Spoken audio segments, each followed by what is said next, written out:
नमस्कार मित्रांनो, मराठी मालिका या चॅनलवर तुमचं मनापासून स्वागत आहे। आनंदी मालिकेच्या आजच्या भागात आपण पाहणार आहोत, विद्याधर झोपलेला असतो तेवढ्यात त्याचा फोन वाजतो। धनश्री म्हणते, आता हा फोन कुणाचा? एवढ्या रात्री कोण करतंय? इथे झोपेचं खोबरं झालंय। फोन शलाकाचा असतो। विद्याधर उठून फोन उचलतो आणि विचारतो, काय ग शलाका, एवढ्या रात्री का फोन केलास? शलाका सांगते, कामच तसं आहे म्हणून केला। आनंदी सापडलीय, तिचा पत्ता मिळालाय। काय सांगतेस, कुठे आहे? कोल्हापूरला। हे ऐकून विद्याधरला खूप आनंद होतो। तो विचारतो, खरं सांगतेस ना? शलाका सांगते, हो, संजीवनी आश्रमामध्ये आनंदी आहे, ही खबर आत्ताच माझ्या खब्यांनी दिली। विद्याधर म्हणतो, वाह शलाका, एक नंबर काम केलंस। आता कसंही करून आनंदी आपल्या ताब्यात आली पाहिजे।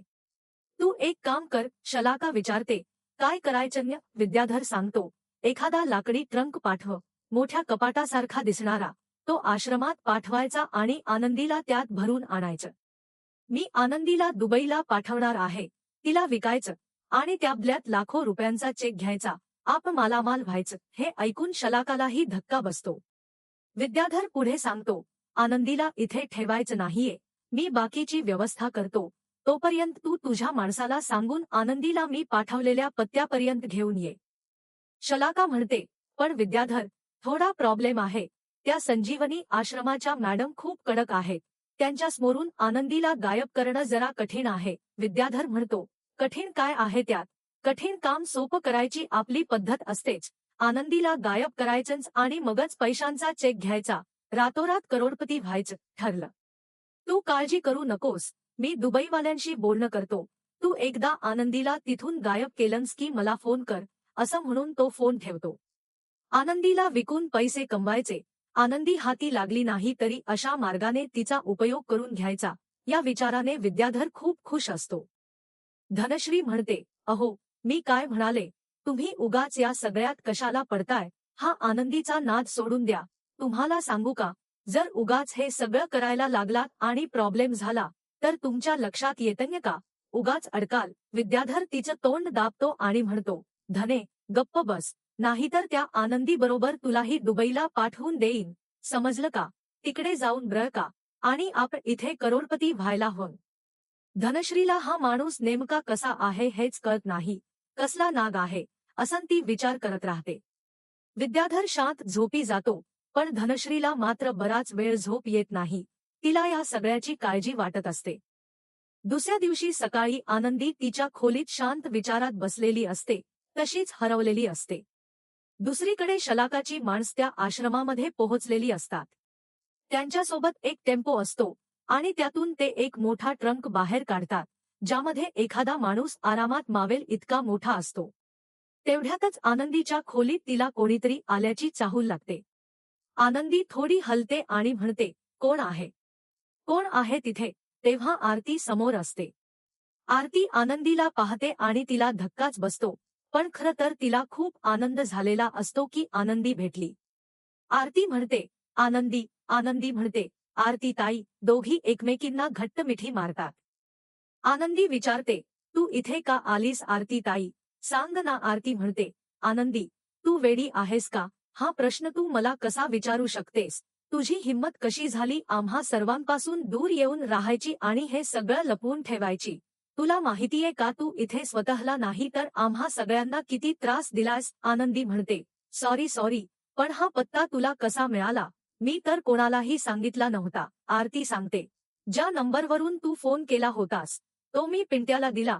पिंट्याने तो नंबर ट्रॅक केला आणि लोकेशन मिळालं। दुसरीकडे आश्रमातला वॉचमन शलाकाच्या माणसांना मदत करत असतो। तो सांगतो, आत मॅडम आहेत, पण त्या खूप कडक आहेत। जर त्यांना काही समजलं तर पोलीस येतील आणि मग तुमचं खरं नसणार। तुम्ही थोडं आडोशाला थांबा। तेवढ्यात मॅनेजर बाहेर येतात आणि वॉचमनला सांगतात, मला थोडं हॉस्पिटलमध्ये डॉक्टरांकडे काम आहे, मी लगेच येते। तोपर्यंत कोण येतंय कोण जातंय याकडे लक्ष ठेवा आणि आपल्या आश्रमात एक नवीन मुलगी सुद्धा आलीय, तिच्याकडेही लक्ष ठेवा। वॉचमन आश्वासन देतो आणि मॅनेजर निघून जातात। मग तो त्या माणसांना मदत करू लागतो, तुमचा ट्रंक बाहेर काढा, असं सांगतो आणि ते दोघे तो बॉक्स घेऊन आनंदीच्या खोलीकडे निघतात। इकडे आनंदी आणि आरती बोलत असतात.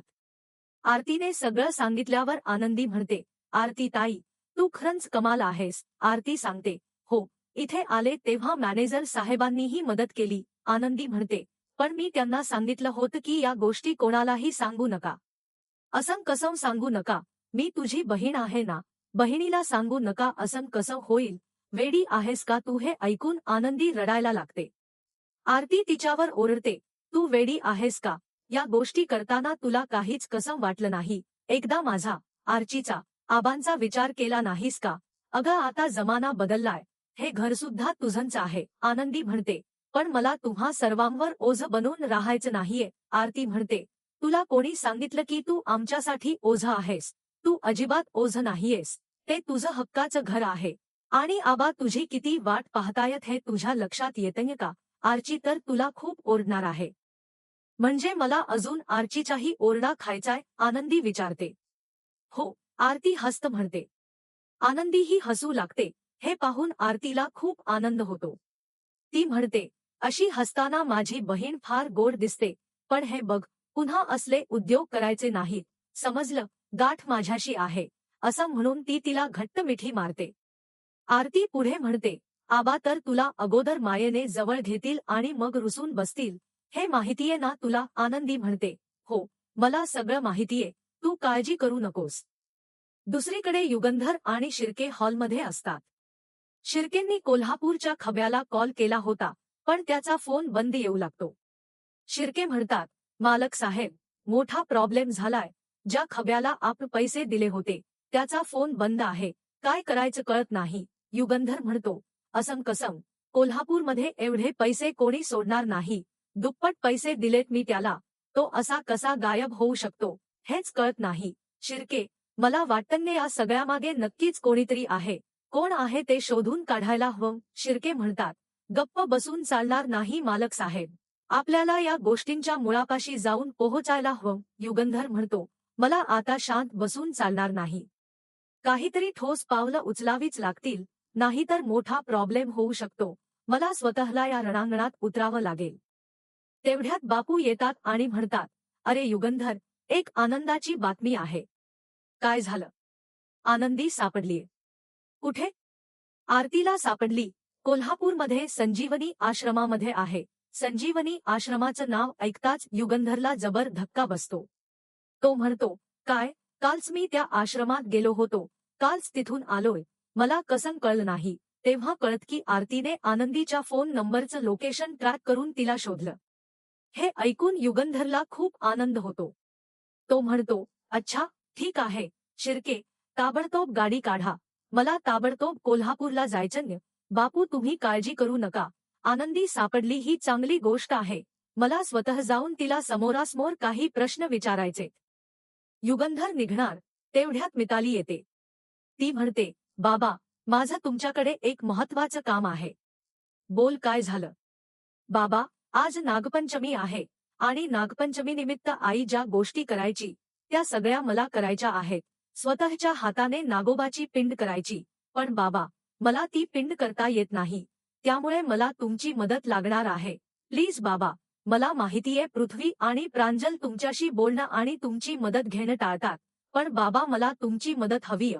मला माहितीये तुमच्या इतकं प्रेम आमच्यावर कोणीच करणार नाही. तुमची काळजी मला प्रत्येक गोष्टीतून दिसते. त्यामुळे नाही म्हणू नका. मला आईची परंपरा पुढे न्यायचीय, जपायचीय. बापू म्हणतात, हे बघ युगंधर, पोरीचा तुझ्यावर असलेला विश्वास आज तुला पुन्हा गमवायचा नाहीये. शिर्केंना समजतं की मालक साहेबांना कोल्हापूरला जायचंय, पण मिताली अशा पद्धतीने आली आहे आणि जर नकार दिला तर घरात पुन्हा तांडव होईल. लगेच युगंधर म्हणतो, शिर्के, तुम्ही जा कोल्हापूरला. मी मिताली बरोबर इथे थांबतो. मितालीला खूप आनंद होतो. म्हणजे बाबा, तुम्ही मला मदत करायला तयार आहात?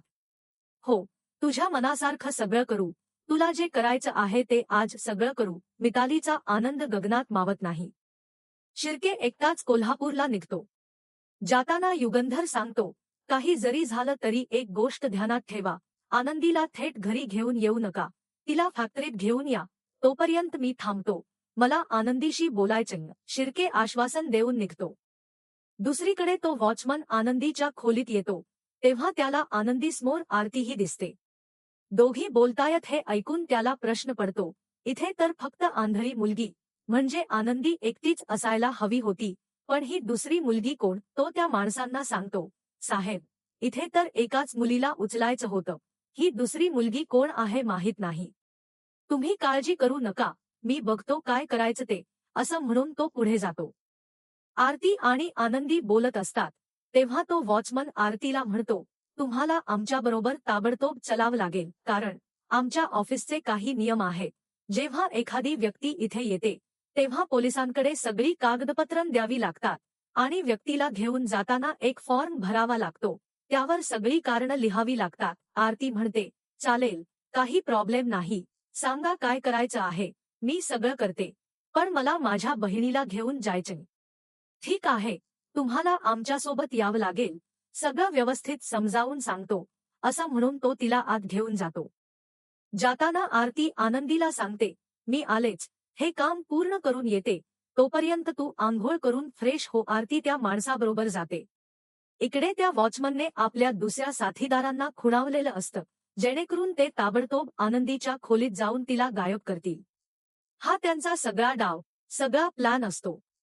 वॉचमन मुद्दामच आरतीला ऑफिसच्या केबिनमध्ये घेऊन जातो आणि तिथे तिला फॉर्मच्या गोष्टी सांगत ठेवतो.